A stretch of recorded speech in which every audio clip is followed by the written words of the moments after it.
For my one-day costume challenge, I thought it would be nice to make some beach pyjamas. Now, I'd like to dress in a 1920s fashion, as you see here, and I'd be just as likely to wear my normal clothes to the beach, just like this couple do. I'd be very unlikely to wear, and this is me as myself, a swimming costume and a robe, although they did become more fashionable in the 20s. But what I like the idea of is the beach pyjamas. Now, you see these in the 20s and the 30s. They're often made of satin or other luxurious and soft light fabrics, very flowy trousers, a pretty top, sometimes an all-in-one, and then a robe or jacket on the outside. And so that's what I'm going to do. And very fortunately, there is a pattern in a 1920s dress book that I've got that I'm going to base my pattern on, but that's only going to be a very loose guide. So let's go. Alright, starting with Women's Wear of the 1920s, complete with patterns, by Ruth S. Countryman and Elizabeth Weiss Hopper. This is a lovely little book on 20s clothes. It's just gridded patterns of various original garments, I think often belonging to the author, from her family and from her collection. And in here it's broken up into several sections, you know, dresses, outerwear, underwear, lingerie, and fortunately for me, a pair of beach pyjamas. I mean, this pattern encompasses the whole sort of look, really. Very wide leg trousers, made in a, what does it say the fabric is? A rayon crepe. So very wide leg trousers, a wraparound top, and a nice jacket to go over the top. Big, comfy. I'm not going to copy it straight away. In fact, it's not quite the look I want to go for, but to get the width of the trousers, I will be looking at this pattern. You can see here I've started drawing on it already. Very wide legged. They've got the pretty sort of dropped yoke at the waist, which, to be honest, I'm not going to do. I'm going to make it a plain elasticated waist because my top that I'm going to make is more of a tunic style, so it'll be longer, so the waistband and the yoke would be covered up. So I'm going to go straight for just the really wide trousers. So you can see this is the hem measurement that I was interested in, how wide to make them, how long to make them. Obviously it'll be my waist to floor, the crotch measurement of the trousers and the yoke.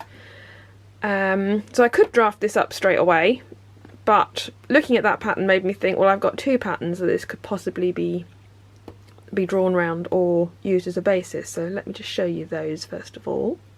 So this pattern doesn't actually fit even on my table, but this is a truly Victorian Edwardian drawers pattern that I thought, oh, this makes, you know, really wide flouncy drawers. Would this be, you know, with a reasonable sized crotch that I know is sort of comfortable and easy to move in? Would this do? But actually, looking at it, as much as I love this pattern, it's a little bit too big, but I have an alternative. This incredibly basic pattern that you can see here is my everyday bloomer pattern. I have two of these. I think this is Constance's bloomer pattern large. I also have Constance's bloomer pattern narrow. They're exactly the same, just one's wider than the other. And you can see the crotch is a very similar shape to the pattern in the book. So you've got, this is the front of the crotch and this is the back, which isn't actually even curved. It's just a straight line, and then this would be the leg of the bloomers. So all I need to do is extend here out a little bit and straight down for the legs. So because I know this is comfortable and because I've worn them, this will be what I'll be using my trousers to make the base of the trouser pattern from. So yes, I just need to extend this. So I will place this on a larger bit of paper and extend it downwards and outwards to get the wide leg of the trousers.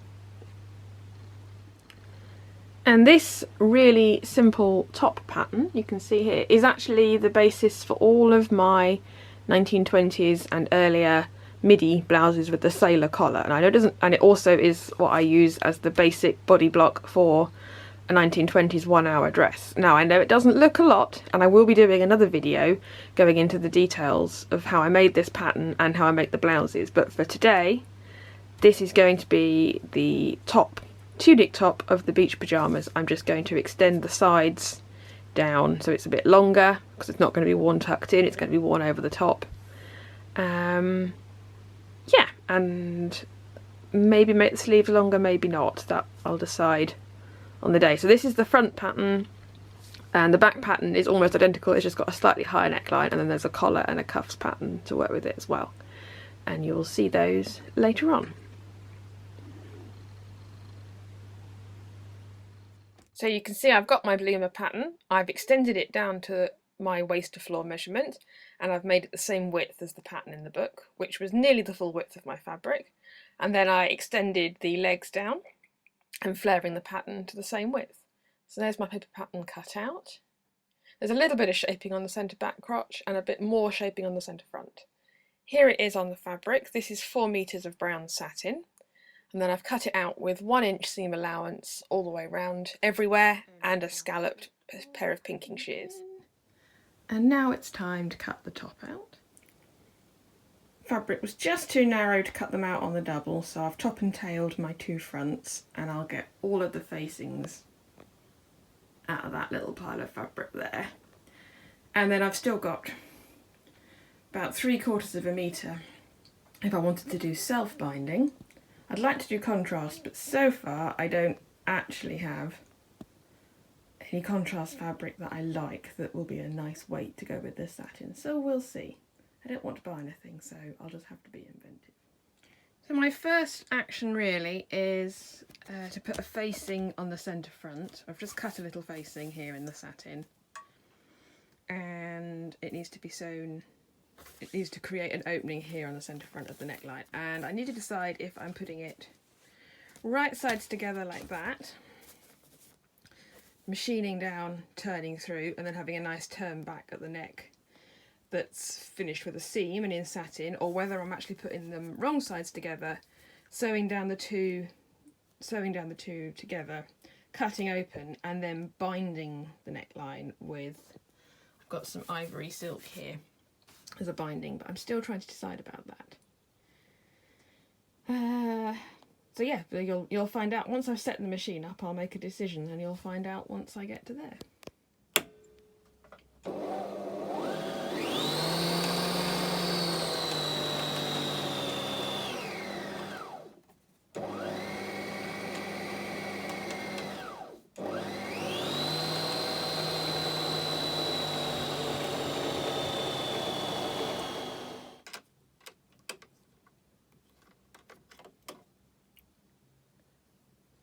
I cannot remember the last time my poor machine had a new needle, because that was something I was running out of. So, as this is a slippery, slidey satin, and because this state of affairs couldn't continue, I've finally got some new needles. So let's have one of those. Look, they're a assorted size, so that looks a bit chunky. Let's not have that one. They all look quite chunky actually. I'm also making up a couple of lengths of bias binding that I'm going to use to decorate the collar and the cuffs and the hems. And this is just with a little bias maker, creating a 1/2 inch wide bias. So all my finished edges will be hopefully about 1/4 inch wide of decoration. And this is in a little white cream dupion. I've decided to face the centre front and bind the edge, so I've placed my facing wrong sides together. Keep turning the camera on and having pins in my mouth so I can't speak. So I've just drawn my centre front line in a vanishing pen, so I can now stitch down there, stitch down to my point, go across 1 stitch and back up, and then cut that open. I'm then going to decorate the inside as well, I think, but we'll stand by. I'll probably just demonstrate that, or possibly show you afterwards if it worked. And so there's my facing, and a little bit of stay stitching to hold the facing back there on the shoulder seams, so when the collar's worn open it'll sit like that. And I'm going to bind this edge along with the collar as well. And I quite like the idea of having some contrast stitching on here, so I'm going to work out how to do that now. And now we have some bias binding, and I'm leaving long tails so I can carry the binding on around the collar. So that's the back. This is the bit that will show, and I did get it right. So I'm going to end up folding the bias binding over and finishing it on the front of the blouse, but that's the bit that'll be hidden when it's into a collar. So fortuitously I got that the right way round. I wasn't actually thinking about it when I started sewing it on.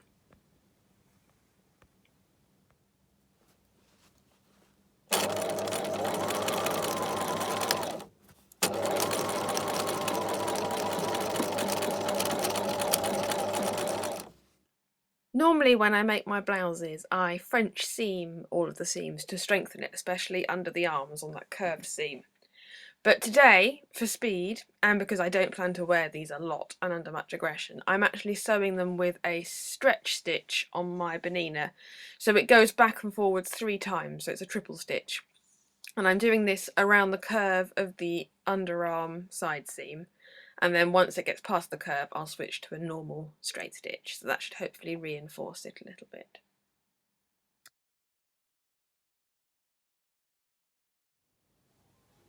It'd be debatable whether I even use this bit of footage because of my mirror not being very good. But it's very loose, I like the length of it, and I've decided I want a cream binding round the hem and the armhole, and obviously the rest of the collar when I get to it, and keep it simple. So yeah, rather pleased with that. I've decided to step on with the trousers now. So I've joined the centre front and the centre back crotch seams. That one's one into the front. And now I've just pinned the 2 leg seams, so I'm going to do that. I might do a bit of reinforcing around here just so it doesn't rip. But actually I'm doing it all on a fairly small machine stitch with a fairly loose tension to hopefully give it all a bit of a stretch. So yeah, that's where we are now. I thought I'd do the trousers and let them drop because the hem will probably need to drop before I can level them while I get on with the rest of the top. So probably not going to get it all done in one day, but I've not been rushing, so we'll see. I've done it again, I've put pins in my mouth. Okay. I've just turned half an inch in at the top of the waistline, and I'm now going to turn another inch in to make a channel. But before I carry on pinning that, I better check that I actually have some elastic that'll fit through there that I would also want to rely on to hold my trousers up. So that's what I'm doing. Yeah, in fact the length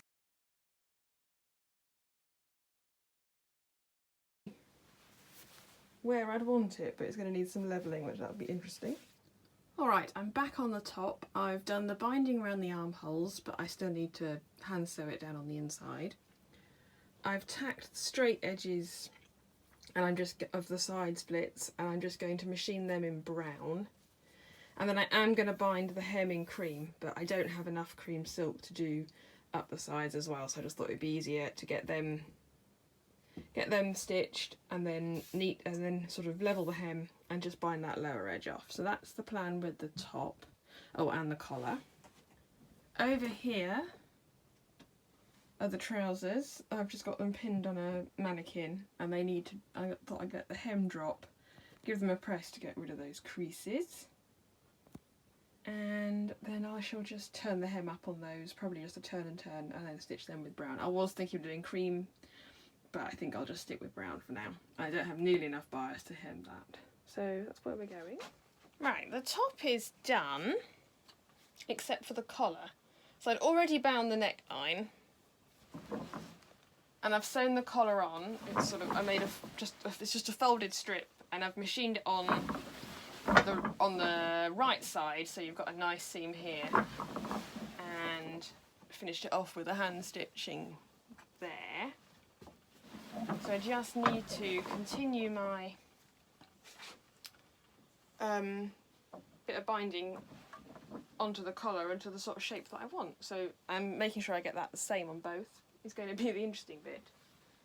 So I'm going to pin that in place, machine it, trim the silk away, and finish hand sewing it on the inside.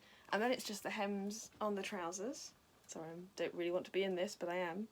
Hems on the trousers, and I hope to be wearing it before 7 o'clock tonight. That's a bit ambitious.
So here's the finished hem, and there's the side splits and the cuffs, and that will be the finished neckline.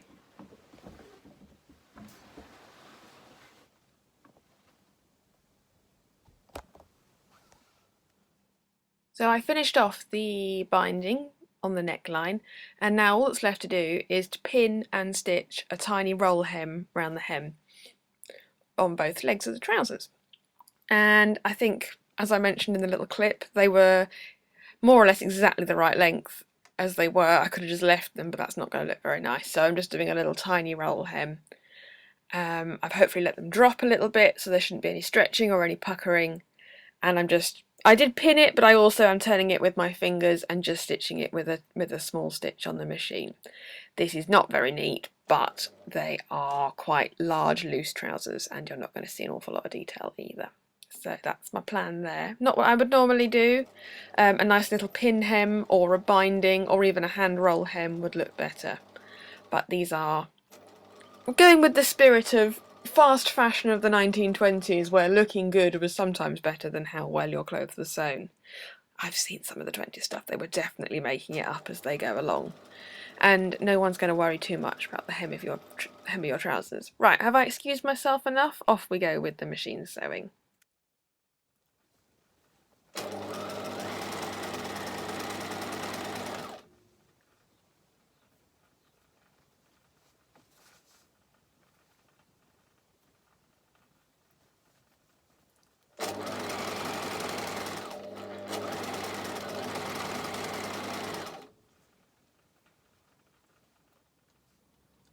Alright, in a desperate attempt to make these look less like scrubs, which is how I felt when I put them on, I'm putting a bow at the bottom of the neck opening that a scarf can pass through.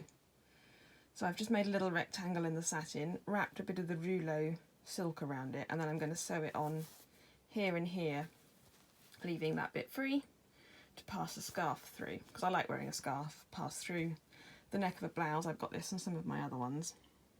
I just need to get rid of that wrinkle there. So I'm just going to check it on the stand and make sure it's not puckered up in any way. And there's my bow on there, and I'm not quite sure how I feel about this brown scarf now, because obviously it blends in a bit too much. So maybe I'll use one of my other scarves. Oh dear, I don't like decorating. This is always the bit at the end where I go, oh, I'm not sure about this. Anyway, we'll see how it goes. I do quite like the little bow.